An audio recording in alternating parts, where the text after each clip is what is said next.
Next up in our agenda, we have the funnest part of the today's program, uh, just my opinion. And it's the panel of our elected officials and leaders that are joining us today. So I'm going to go through their bios. So first up, we have Yakima City Council member Danny Herrera. Danny Herrera is a lifelong resident of District 2. He graduated from AC Davis High School and earned a BA from the University of Washington in 2013, followed by a master's in teaching and elementary education in 2014. He taught third grade at McKinley Elementary for 4 years. Currently, Danny serves on the board of directors for OIC of Washington and is involved in planning the Central Washington Hispanic Chamber of Commerce Taco Fest. He is dedicated to serving the Yakima community with integrity and leadership. Thank you for joining us, Danny. We also have Elpidia Saavedra, mayor of Toppenish. Born and raised in Toppenish, Major Saavedra is one of 10 siblings. Her early years involved working as a farm worker in Yakima County, and after her father left, her mother raised them alone. At 16, she became a teen mother and left high school struggling with poverty and a lack of direction. However, she later returned to education, earned her GED, and pursued a degree in dental hygiene and business administration with a focus on healthcare services. A life-changing spiritual transformation in her 20s led her to embrace serving others, which inspired her pursuit of lifelong learning. She eventually became the mayor of Toppenish and served on the city council for 8 years. She also became the lead minister of a small church in Yakima, which brings her great joy. Her decision to run for city government stemmed from a desire to address community challenges and positive change. We Hola. also have, Oh, I'm so sorry. I was gonna jump in. Hi everyone. I'll touch base again. Thanks. thank you so much for joining us, Mayor Saavedra. Thank you. We also have Burien council member Jimmy Matta. Jimmy Matta grew up in Idaho's Cache Valley in various cities in central Washington, where he developed a strong work ethic starting in the fields at age 10. In 1998, he moved to Burien, Washington, and progressed through the ranks of the United Brotherhood of Carpenters, holding leadership positions such as the president of Local 41, assistant to the executive secretary-treasurer, and international representative under the general president. These roles helped him hone his leadership skills and ability to guide and mentor others within the union. In 2016, drawing on the resilience passed from his migrant farm worker parents, Matta founded a minority-owned union signatory construction business. Matta is a passionate advocate for social and economic justice, civil rights, and broad participation in government. He holds degrees from the University of Washington Foster Schools of Business and Stanford Graduate School of Business. Throughout his career, he has worked to bridge the gap between organized labor, business, and diverse communities in Washington. Thank you for joining us. We also have Deputy Mayor of Sunnyside, Jorge Galvin, which he just told me he couldn't get his camera to turn on, but he's here. Thank you for joining us, Mr. Galvin. He graduated from Sunnyside High School in 2002 and later moved to Phoenix, Arizona, where he attended tech school and earned an associate's degree in computer networking and information technology. In 2005, he returned to Washington and started a freight brokerage business out of his mother's garage.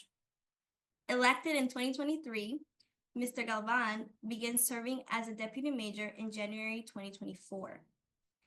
Though he always wanted to run for office, he never felt he had the time. Despite this, he challenged himself and with the support of many was elected with a record voter turnout. Last but not least, we have council member from Spokane, Lili Navarrete, joining us today. Throughout her career, Lili has been a champion for marginalized communities. She's been an active member of the Spokane Immigrant Rights Coalition and the Washington Immigration Solidarity Network. She was the vice president of the Hispanic Business Professional Association and was appointed by former Governor Inslee as a commissioner of Hispanic Affairs in 2020. Today, Lili uses her experience as an activist to affirm her work as the first ever immigrant to serve on the Spokane City Council. Thank you, all of you, for joining us today. Yeah, a round of applause for everybody's accomplishments. Thank you for joining us. So to start off this panel today, I'm going to be asking 5 questions. We will try to get them we'll try to get through them as fast as possible so we can continue our program for today. But I'm going to start off with Councilmember Danny. Please describe the jobs that you've held prior in office, and what skills did you learn from those jobs that help you succeed now as an elected official? Good morning, everybody. Yes, thank you for that question. Thank you for inviting me to this panel. Quick shout out to all the people from Eastern Washington, specifically Yakima. I heard a lot of people, and then my fellow Oaxaqueños. My mom is from Oaxaca, and I actually just came back this winter break from visiting my grandma after a couple decades. So technically, I haven't had any positions in office. This is my first position at Yakima City Council. I'm on year 4 of 4, my terms here in Yakima. But I think you mentioned some of my previous jobs. So I graduated from the University of Washington, so shout out to all my Huskies on here.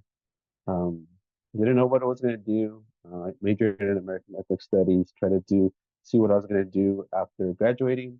And one of my roommates recommended, like, hey, why don't you go to teaching, elementary school teaching, high school teaching. I actually needed 1 more year of college if I want to do secondary teaching. So I was like, okay, I'll stick to elementary. So I did that, but I always knew I was going to come back to Yakima and teach. So I did that as well. During teaching, I just tried to do volunteering as well as while I was at the UW and then while I was growing up in Yakima and being a Davis student. I try to join many boards as well, volunteer when I can. And then I actually switched kind of roles. So I'm currently a college advisor at Davis High School, and it gives me a little bit more time to do more things, and also give me the opportunity to run on the Yakima City Council. And my family, friends, and then all my colleagues and manager were also supportive, so they allowed me to, leave during the school hours to join community meetings or meetings whenever I have to. So they're very flexible. So it's very supportive environment. So this is actually my first position in office. Thank you so much. Mrs. Saavedra, what jobs have you had previous to office, and how do those jobs help you get the skills that help you succeed now as an elected official? Oh my gosh, I had a lot of jobs. Okay, so I started off as a farm worker when I was like 6 years old and worked in agriculture for many, many years, picking strawberries, esparrago, apples, pears, everything, you know it. And then after that, like you had mentioned earlier, I became a teen mom. Not something I would recommend, but it's been a huge blessing for me, because I think when I became a mom, it really challenged me to just continue to pursue my education. I had dropped out of high school and then ended up going back to college in my early 20s. And so after that, I pursued a certification in dental assisting, became a dental assisting, but I quickly found out that making minimum wage wasn't going to be something that I was going to be able to just pursue something more comfortable for my own family. And so I went back to college, and then I pursued a degree in dental hygiene. After that, and over the course of about 20 years, I eventually also got a master's degree in business administration with a concentration in public health. And so throughout the years, I worked in many aspects. Public health has been the primary sector, dental hygiene, my primary career. However, I always tell people I have like different hats I'm taking. It depends on where I'm at and, the environment that I'm in. Education has always been a passion of mine. Ministry has also been a passion of mine. Over the last 7 years, I did, pursue a city council position in the city of Toppenish, which is really what opened the doors for my political career. But I think along the way, there's experiences that we're always going to be able to learn from, whether they're good or bad, positive or negative. And I think it really is just going to depend on how you see those situations and what you're willing to take. I always tell people that try not to make enemies along the way. You never know who you're going to run into. and whose help you're going to need. I feel like there's been a lot of people in my life that have helped me along the way that I would have never expected. And both Anglo-Americans, to Latinos, to, community members, people that are educated and people that may, not fit that criteria as far as having a higher education, but we can learn from everyone that we meet along the way. And I think it's really important just to maintain those relationships so that you can be beneficial and helpful to everyone, and so that people can also be blessed by the work that you're doing and the service that you're providing them. Thank you so much. Yeah. Councilmember Matta, how about you? What jobs have you held prior to office that help you succeed as an elected official? Can you hear me here? Yes. Okay, perfecto. Well, first of all, I'm the son of undocumented immigrants that came to this country in 1974. I was born in 1975. So my primary employment was knowing how to be en el trabajo más duro con el sol, dragging.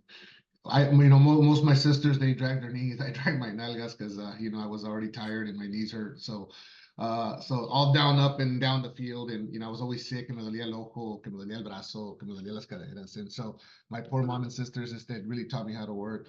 I come from a single mother, and, my father, had a drug addiction problem. He died in Burien, Washington, of a heroin overdose. And so that was my first job. Then I'm going, hombre, this is hard work.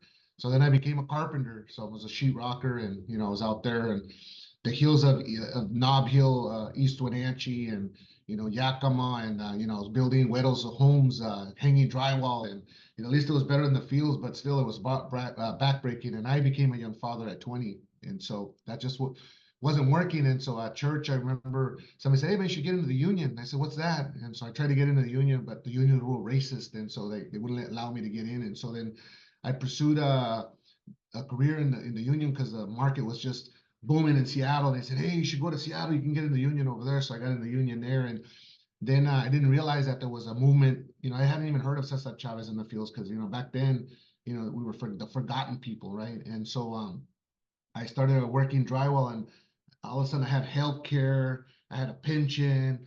I had a good wage. And I just got married, and my son had gotten sick in Wenatchee, and, we didn't have healthcare. So we were like in debt, $5,000. Doesn't sound like a lot, but when you're first married, $5,000, it's a lot of money. And then I didn't realize, I remember that I told the individual when I was chosen as a labor leader to get hired on, because the reality is, hey man, you got all these Latinos, they don't speak English, and we need workers. And I remember the first time I became a union representative, and I tried to send some Latinos out to work, and they said, if these Mexicans don't speak English, we don't want them on the job. I said, well, then choose one that you see who you want, because there isn't any.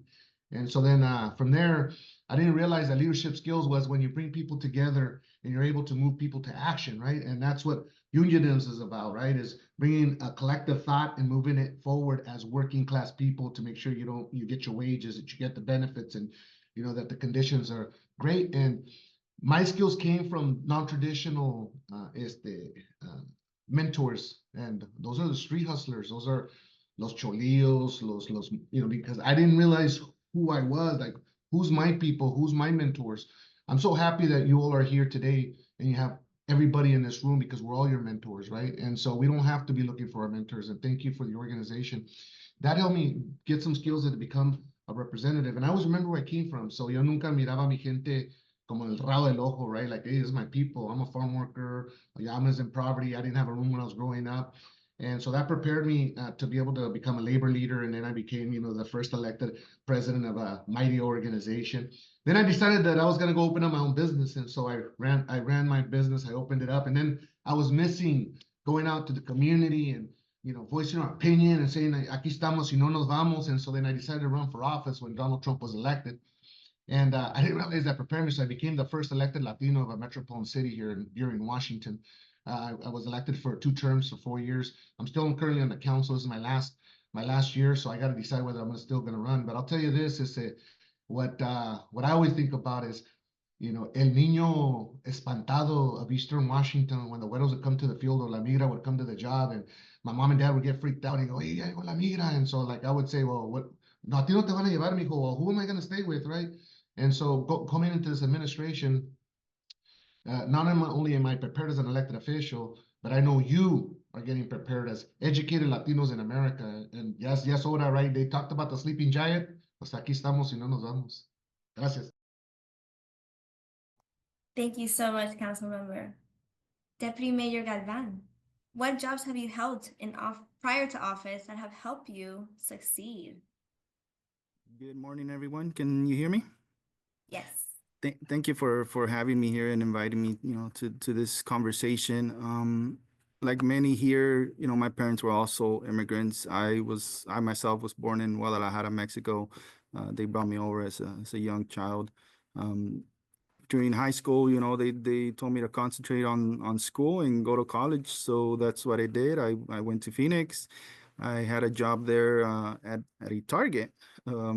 So within the first 3 months of working there, they made me a department manager.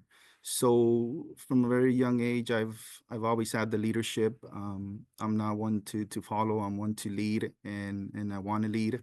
When I came back to Washington, I opened up my business and been doing this for 20 years.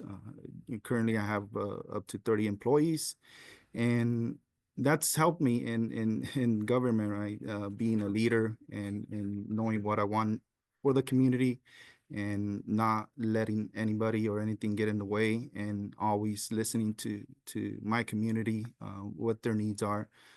So that's definitely helped me, as a counselor and deputy mayor. Thank you. Thank you so much. Councilmember Navarrete, how about you? What jobs did you help prior to office that helped you succeed as an elected official? Thank you. Can you all hear me? Yes. Perfect. Well, I am also a daughter of undocumented immigrants. I was actually, when my sisters and my family and I came here, we were undocumented. So I arrived to Spokane straight from Mexico City back in the late 80s. And coming even back then, Mexico City was about 20 million people, and in Spokane, maybe some of you been to Spokane. It's pretty white. So sorry, And- Councilmember Navarrete. We can hear you, but it's a little bit muffled. Okay, hang on. Let me take my headphones off. Sorry. So I was saying I was 11 years old when my sisters and I arrived to Spokane from Mexico City, and that was back in the late 80s. We were undocumented, and even back then, coming from like a 20 million, city coming to Spokane. I don't know if some of you have been here to Spokane, but it's pretty white. And back then, I think there were only 2 Mexican restaurants, and the Latino population was only like a handful. So the culture shock was just beyond, I'm not even able to explain what the culture shock was. But we went through through our broken immigration system.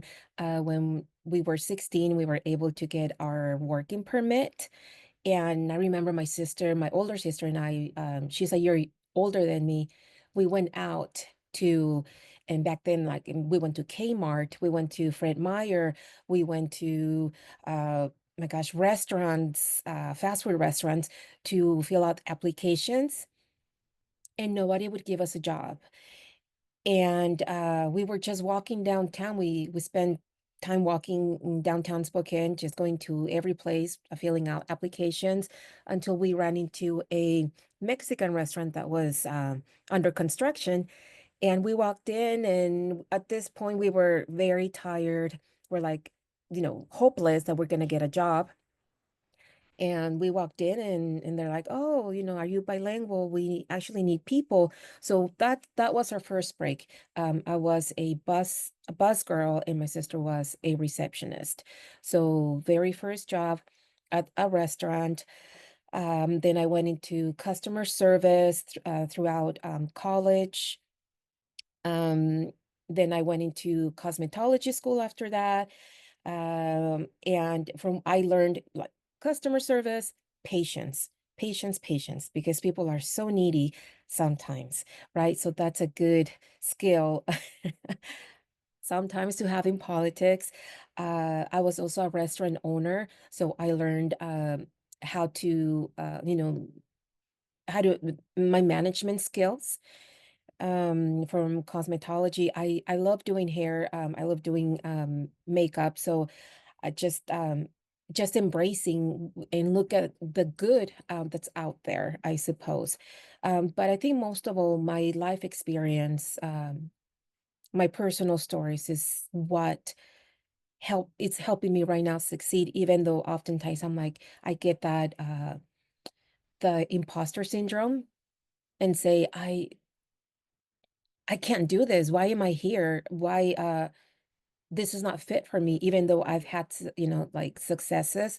But for me, it's hard to embrace that. So I'm working hard on myself to just tell myself, I'm doing this. I broke the glass ceiling in Spokane, being the first Latina immigrant in city council in 143 years. So that should give me hope that I'm able to go against the current, especially now. So yeah, and being surrounded by folks that support me and support my views and my visions and causes. So that's why I bring to my position. Thank you so much. Next question. Why did you run for office, and what challenges did you face as a Latino elected official that was different from your non-Latino peers? I'm going to pass it on to Councilmember Herrera. All right, good question. So wanted to get some history and make sure I shout out some fellow Latinas from the Yakima area. So back in 2015, 2014, I actually just graduated for me to move back, and there was this lawsuit. The ACLU was suing the city of Yakima because there's never been a Latino city council member in Yakima, even though we make up almost 50% of the population. So Latinas were the face of the lawsuit, and then obviously the community came to sue City Yakima because of citywide voting, which means that I, who live in East Yakima, can run, but someone in West Yakima, which is the wealthier side, can vote for city council member, which was a representative of my community, which I grew up in, which is vast majority of Latino. So I saw that. And one of the Latinas, former Councilmember Dulce Gutierrez, is actually a good friend of mine. She went to Davis with me and then University of Washington with me. So really close, following her path as well. So I believe it was 2018. They had asked me if I was thinking of running, just because I had moved back and I was in the district able to run. So I was like, I'm not sure, because I had my teaching position at the time, and I was like, no, I go from 7 in the morning till like 3:40, like nonstop. I don't think I'd be able to do it as well, but I would do like little volunteer stuff wherever I could. But in this new position, I was asked again, but not only by other city council members, leaders, but people in my community. Like, hey, have you ever thought of running? Like, we really need somebody, and we really need this project to go through to make sure that they don't turn it down as well too. So I was like, yeah, sure, I'll do it. Think about like, all right, just make sure that you tell me what to do, tell me what to say, and then they were like, no, you gotta do it your own way, your own. Talk to your own people. These are your neighbors. They'll believe in you. And I'm like, okay, yes, yeah. Everybody knows each other. If I don't know somebody, my mom knows somebody, or like la comadre, the neighbor, the lady that sells tamales. Little people like that, and the word gets around. It doesn't have to be all social media as well. So those are like the challenges we face. And then another challenge we still continue to face is in Yakima is the low voter turnout, because like we hear all the time, like, my vote doesn't count, nothing changes, my street lights are all still off, like there's potholes, no cambia nada, like ¿por qué quieres que vote por usted? Like, you know, so it's really hard to convince people when also at the same time, basic needs, you know, they're more worried about paying the rent, getting food tables, getting clothes on the back, making sure the kids get to school, if someone gets sick, you know, little things. And I mean, I knew that I could be that person to say, hey, um, I came from the neighborhood. I have similar backgrounds as well too. I did the hard jobs as well. I didn't mention earlier, but obviously my parents are immigrants as well.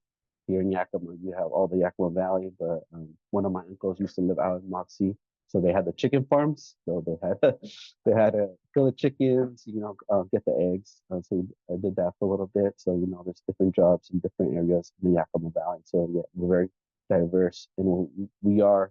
But but being on council now, obviously you face other challenges as well too. So it's technically a nonpartisan position, but people try to bring the political views to the city council and make it their views instead of maybe serving the people, the wider community, especially East Yakima, because obviously we make Latinos and also the low income community. You know, we're barely making it by. So not just serving all Yakima, but our most impoverished people.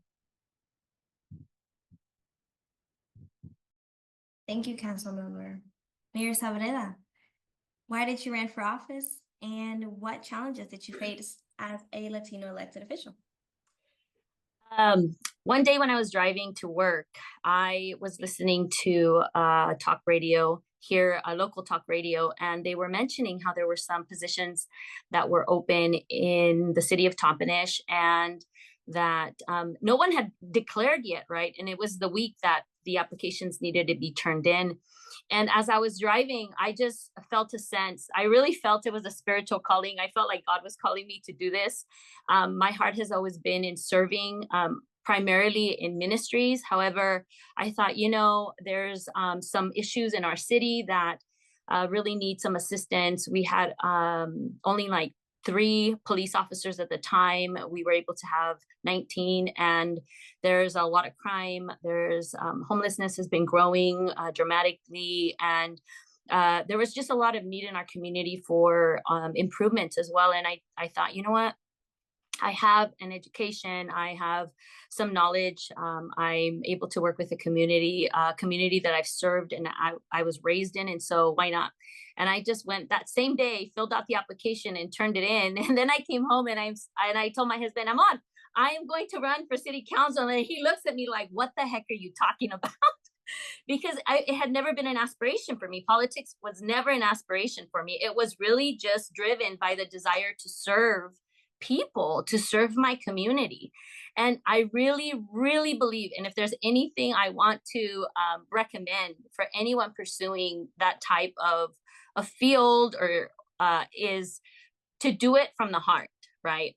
If you are going to go in there with your own selfish intentions, or if you are just going on into that realm in order to get notoriety or for you to get the spotlight, then I would probably say that your heart is going to be in the wrong position, and you're going to struggle because it's very divisive.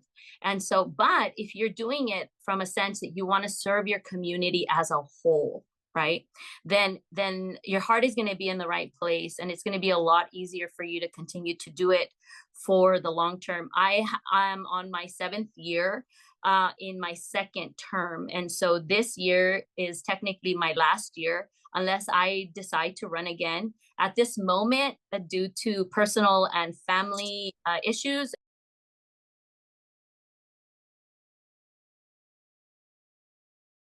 so I'm not entirely sure if that's something I am going to do for a 3rd term, but I'm still praying about it. I decided to run in 2017 and was elected in 2018. So I've been on the council now for 7 years, and I've been the mayor for 3. I'm on my 2nd term as well for that. My why, again, was really because I felt it was a God calling. I wanted to help the community. It was a challenge for myself, and also to see what I can do to be impactful to help the people that live here. And then I also thought, you know what, there's a need for representation. Although in our city, we have a really high Latino council, most of those on our council are Latinos. And we are definitely blessed by that, because the people in our community is well over, I believe, 90% Latinos in the city of Toppenish. And I mean, that's an awesome blessing. In the county, there's over 50% of Latinos. And I think it's extremely important for us to be able to connect with our community. And if we can represent the community in that way, well, why not, right? It's a huge benefit because we can relate. We understand it, especially if we come from that local community like I did. So I understand farm workers. I understand people that are come from single parent homes. I understand poverty. You know, I was on welfare for many, many years. I was a single mom. I dropped out of high school. So every single statistical box, I fulfilled it, basically, the expectation when it comes to low or impoverished communities and our community as a whole, right? And so I always tell people, yeah, you may be a statistic now, but it doesn't mean you're going to have to stay there, right? And your environment now doesn't define who you're going to be in the future. And so that's extrememy important to understand, that the people that know me from this community would have never expected for me to become the mayor, ever. Not even my mother, mi madre chula, who is really I love to say this and shout out to my mom, Ama, te amo, gracias por todo. I get kind of emotional because my mom as well was a single mom, and she worked in the field. She came from Mexico. She was an illegal immigrant. She worked hard to learn English. She became a US citizen, and she raised 9 kids. There's 10 of us total, right? And she brought us up. We're all well-rounded people that love our community. We love our country. We believe that we are able to make a difference through love and service and work and experience and modeling that for other people. And that's how my mom raised us. She's like, you know, wherever you find yourself, rather than trying to make it worse, make it better. And I truly take that to heart. And so as a Latina in this community, I'm always driven to try to bring people together and sustaining and maintaining my identity, not only as a Latina, because I love my heritage, I love my culture, me amo mi raza, but at the same time, I am always looking for ways to bring everyone together from other cultures and aspects and different perspectives, right? Because I think one of the things we need to remember in politics is that just because someone is a Republican or someone is a Democrat doesn't mean they're your enemy. It really doesn't. And if we want to be impactful, the most impactful, then we have to learn to work with those people, to cross party lines and not to get caught up in identity politics. Another thing that's important is to remember that although I have my personal values, like a woman of faith, like a Latina in our culture, we value family, we value hard work, we value dedication, right? Those are things in our culture that are important to us. And so, but at the same time, we have to remember that there's people within our community that may not have the same cultural values. And so we have to look for ways to be able to work with them rather than using my beliefs or my values or my political standing as a wedge that will separate the community. And I think that's extremely important. You had asked about challenges as far as running as a political in a political spectrum, and there's a lot of challenges, and you know, this past year I ran for Yakima County Commissioner. I was actually trying to look this up and I couldn't find any data, but I do not recall if there's ever been a Latino Yakima County Commissioner. If anyone knows out here, let me know, but I couldn't find the name of that person. And I feel like, again, there's a need for our Latino community because we're over 50% in the county and we have had no representation. And so I decided to run because why not? You know, we live in a country that gives us that opportunity. And so I said, I'm doing it. I didn't have the money or the financial connections that gave me that push. My opponent had a lot more money than I did. And so I felt like that was a hindrance in a way. Another thing was that I came in thinking that I was going to have more support from local leaders and organizations. And that was not the case either. A lot of the stuff I had to do on my own. I put in a lot of thousands of dollars of my own money. And you know, estoy rica, okay? But I really wanted to do this for the sake of, you know, at least trying. You know, there's a lot of people that just complain. They're complainers. Oh, why isn't this being done? Oh, why aren't you doing that? Oh, you know, you need to do better. And I just, there's one thing that I don't appreciate is when people just, you know, want to have a meeting with me and they want to have a you should meeting. You should do this. You should do that. It's like church, right? You should do this. You should do that. And then when we're like, great, how are you going to help me? Oh, I don't have time. I don't have time. Right? So I love that. And I learned that really quickly, that there's a lot of that kind of stuff in politics where everybody tells you, you should do this, but you know, they're not financially supporting. They're not coming out to knock on doors. I am blessed with a huge family. My nephews, my nieces, my brothers, my sisters, my mother, they all came out. If you look at some of the videos that I have at parades, toda la gente allí was the majority of them were my family. I had some friends, I had some coworkers, things like that, but the majority of the people out there era mi propia familia. And so I'm so blessed by that. But I think it's extremely important that we understand that when we run, we should do it from with a right heart, and we should do it for the right reasons, because there's already so much divisiveness in this world, in the political realm. There's a lot of divisiveness. And to be honest, I don't think we need more of it. I think we need people that are going to come out and be willing to serve the community as a whole. And then also keep their identity, be proud of that identity, but always remembering that we should do it in a way where we're bringing people together rather than trying to make that space of division greater. And so for me, those are some of the things that were a little bit hard. You know, Latino turnout, again, was mentioned, huge. We have a very low Latino turnout in a community that's, you know, 70% Latinos in Toppenish, or 50% in the county. And I think it was less than 20% that voted. And if the Latinos had come out and voted for me for commissioner, I would have won in a landslide, hands down, but it didn't happen. And we went to thousands of homes, and with the finances that I had, I sent out as much as I could, but it adds up very, very quickly. Just the marketing is a huge factor. And if you don't have that group of people, and unfortunately, sometimes those organizations are looking out and they're just looking for very specific people. You know, not all Latinos are Democrats, and not all white people are Republican. We need to remember that, people. It's really important. But we also need to remember that what can we do to support the people that are looking to take care of our communities, for one, but also to try to bring people together. And I think that's really important for anyone who's looking to go into politics or any type of public service. I work with the public as a dental hygienist. I love the work that I do. I worked at a tech school teaching students, dental assisting students.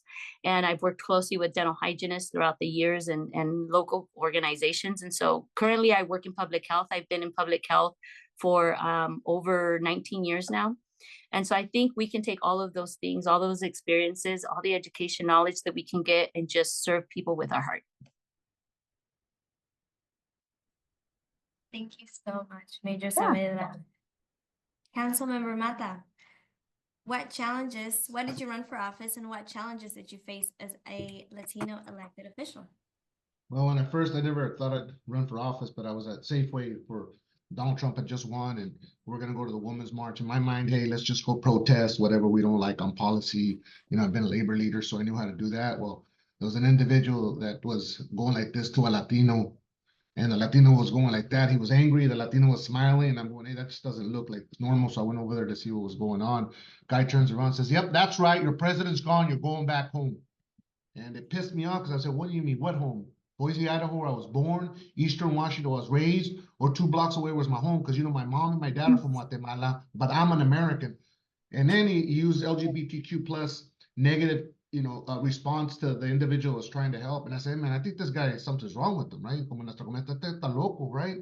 So then we followed him out, you know, to get out of the store, and I seen he got into a brand new Cadillac. Well, it did something to me. So I put on Facebook, hey, que esto, que el otro, que this and that. And I got home and I told my kids, ¿sabes qué? I'm going to run for office. I'm running for city council. About 2 o'clock in the morning, me comencé a despertar, que se me estaba saliendo el corazón. I felt like I was having a heart attack. Dije, mira qué bocón. I mean, I don't fit the profile, man. Look at these widows. They speak a certain way.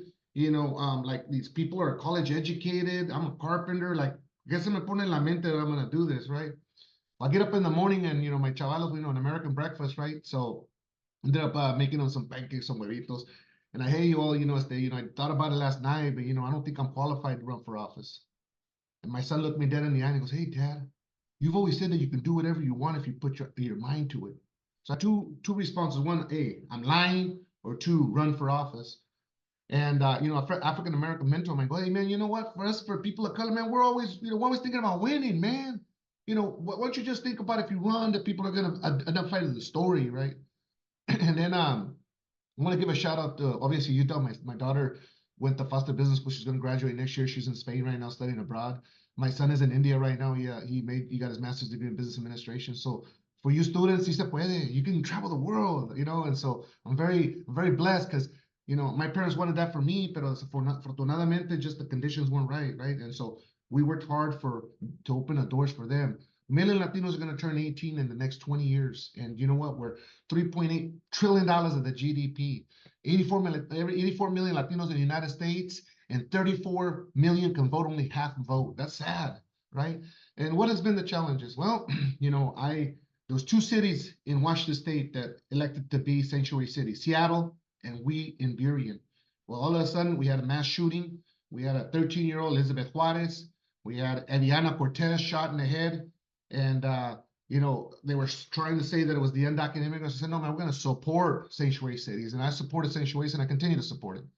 So then I had a racist individual who ended up assaulting me. As a mayor of a city, grabbed me by the neck, cut my arm.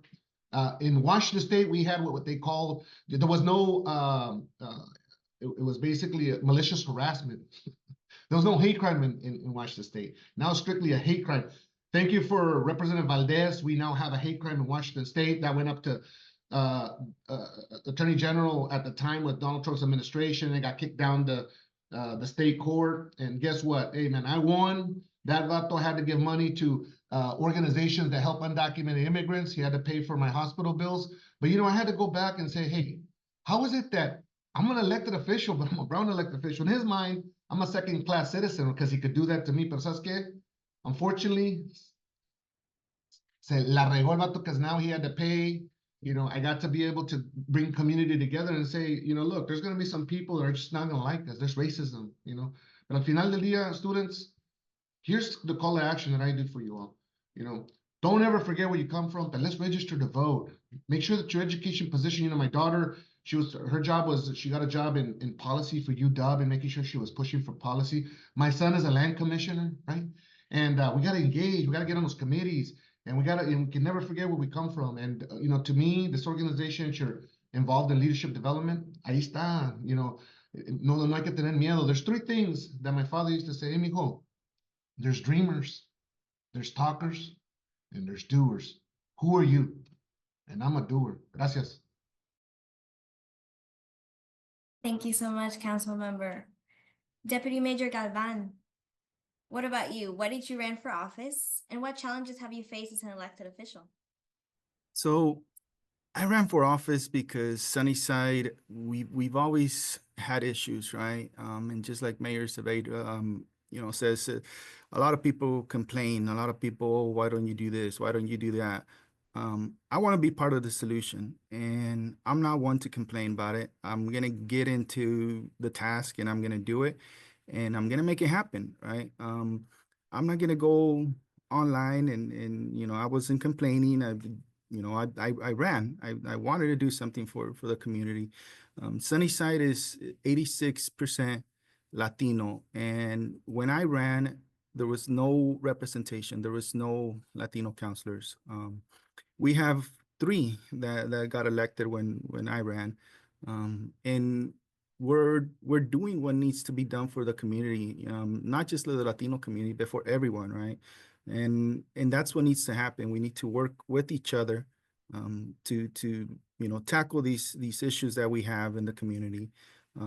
Let's not make it a divisive city. Let's come together and work with each other.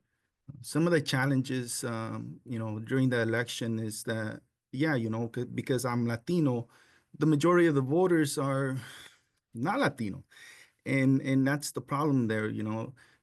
We want to get into office, and we need the support of the Latino community, because we're running against the white resident, the white person, going up for election. And other people that do vote, they're not going to vote for the Latino. And especially someone like me, I didn't have an office before.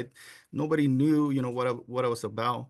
And that was a big challenge to get a good voter turnout. And we did it, right? We worked as a group, and it was a record voter turnout.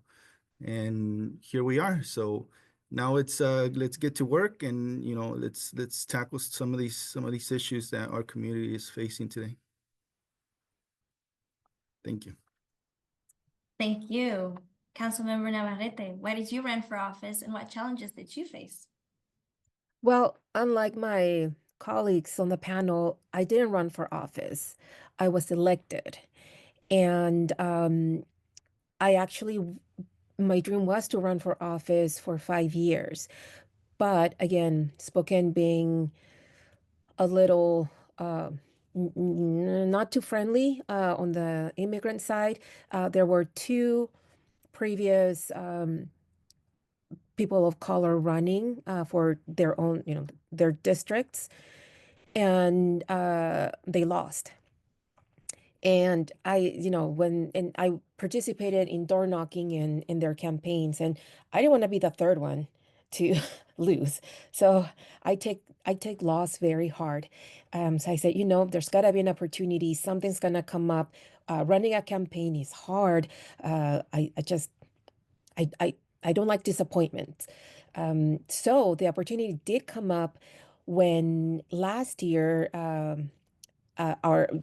one of our district representatives, I represent District 2 in Spokane, she got promoted, or she got voted in as council president, and she's our first Black council president in Spokane. So, I mean, again, to be the first of anything as people of color is ridiculous. But again, we're breaking that glass ceiling as individuals, right? So that position became available, and I'm like, okay, this is my opportunity. I'm going to sneak in. I don't have to do a campaign. I don't have to, if I get disappointed, it's like applying for another job. Okay, you didn't get it, whatever. So I looked first. There were 16 candidates applying for that job, and all of them, there was one that was like a astronaut something, some other that were engineers. I'm like, dang, I have a BA, but is that a competition with all these doctors and whatever? I'm like, you know what? I'm gonna do it. This is it. It's my opportunity. And not only that, there's no representation. There are no, there's never been an immigrant in city council.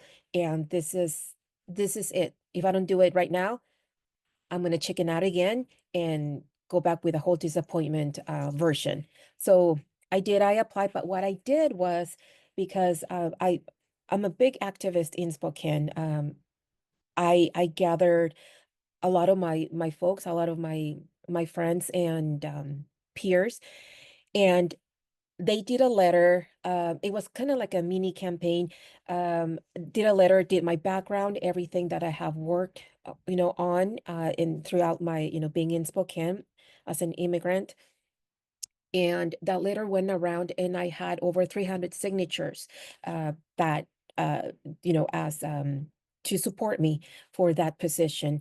And that letter was sent to City Council, on top of phone calls, on top of individual emails that were sent to City Council. I moved, because I'm good at moving. I'm not good at disappointment, but I'm good at moving, things around.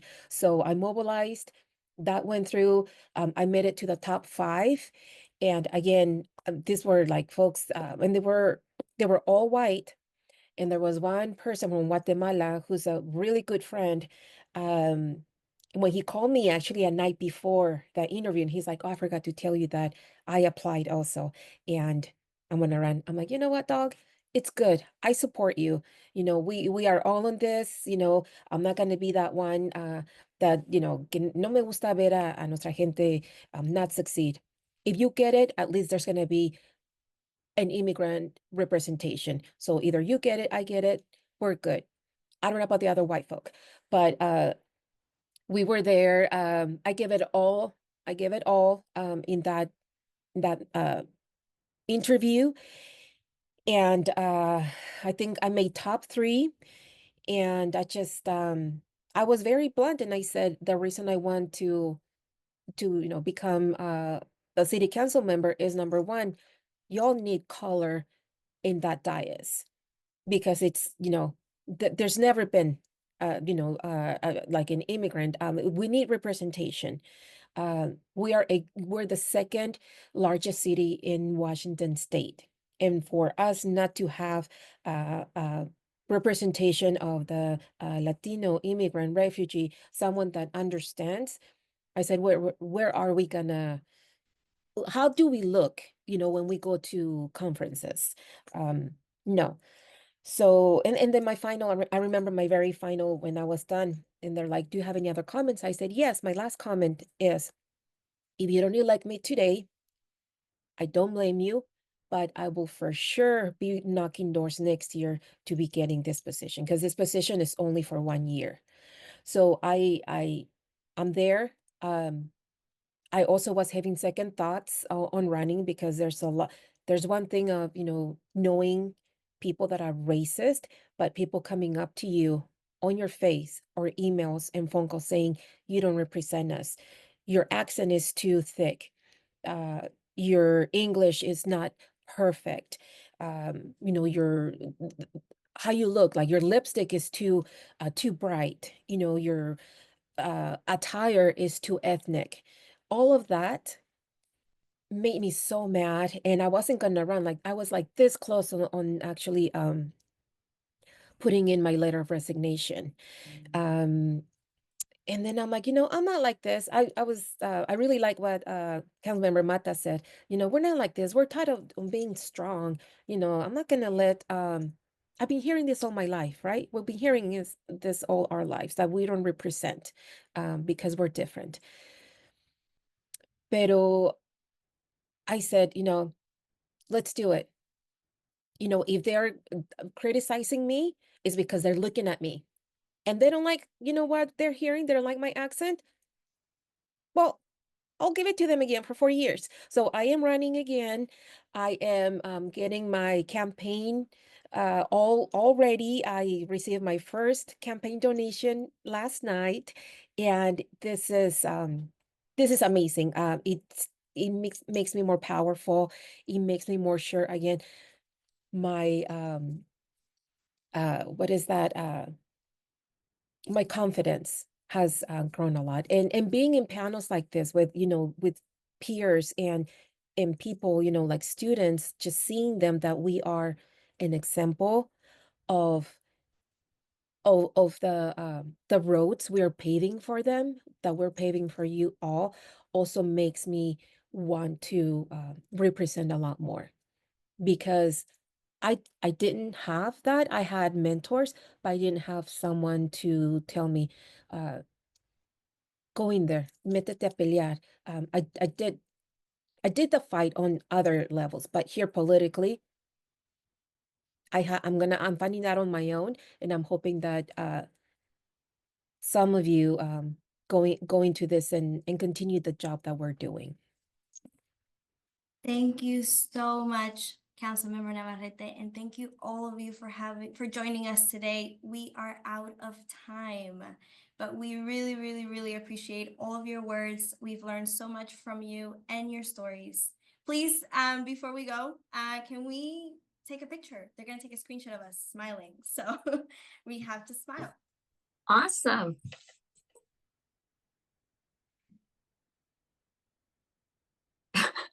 I think it happened. Oh, yeah. It was Um, big. I'm so sorry. I just want to say thank you. I didn't get that opportunity. I just jumped right into it. Muchas gracias.